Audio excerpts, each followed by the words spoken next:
Sevens Golden Diamonds, Ermalur, Vadadala. സ്വതന്ത്ര ദിനാഘോഷത്തോടനുബന്ധിച്ച് CCS രക്തബന്ധുവിന്റെ നേതൃത്വത്തിൽ രക്തദാന ക്യാമ്പ് സംഘടിപ്പിച്ചു. സ്വതന്ത്ര ദിനാഘോഷത്തോടനുബന്ധിച്ച് CCS രക്തബന്ധുവും ആയുഷ് യോഗ സെന്ററും HDFC ബാങ്കും അമൃത ആശുപത്രിയും സംയുക്തമായി രക്തദാന ക്യാമ്പ് സംഘടിപ്പിച്ചു. 130ാമത് രക്തദാന ക്യാമ്പാണ് നടന്നത്. വിദ്യാർത്ഥി ബ്ലഡ് കോർഡിനേറ്റർമാർക്ക് ചടങ്ങിൽ ആദരവ് നൽകി. നഗരസഭാ സ്റ്റാൻഡിംഗ് കമ്മിറ്റി ചെയർപേഴ്സൺ അഡ്വക്കേറ്റ് പ്രിയ പ്രശാന്ത് ഉദ്ഘാടനം ചെയ്തു.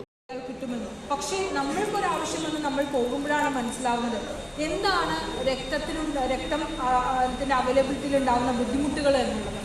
തീർച്ചയായിട്ടും ഇങ്ങനെ ഇതുപോലുള്ള സംഘടനകൾ രക്തം ദാനം ചെയ്യുമ്പോഴാണ് ഏതോ ഒരു മനുഷ്യൻ്റെ ജീവന് പുതുജീവൻ നൽകുവാൻ നമ്മൾക്ക് സാധിക്കുന്നത്. കൂടാതെ തന്നെ നമുക്കറിയാം നിസ്സാരമല്ല. ജനാധിപത്യ മൂല്യം ഉൾക്കൊള്ളണമെങ്കിൽ നല്ല പൗരന്മാരാവണമെങ്കിൽ നമ്മളുടെ അവകാശങ്ങൾക്കൊപ്പം നമ്മളുടെ കടമകൾ കൂടി നിർവഹിക്കാൻ കഴിവുള്ള ഒരു ജനതയായി തീരണം. ഒരുപക്ഷെ ഭാരതം ഏറ്റവും നല്ല ജനാധിപത്യ രാജ്യമായി തീരുന്നതും ആ ഭാരതീയ പൗരന്മാർക്കുണ്ടാവുന്ന ആ കടമ ബോധം തന്നെ. പുരസ്കാര വിതരണം ജീവകാരുണ്യ പ്രവർത്തകൻ റോഷൻ ജോൺ നിർവഹിച്ചു.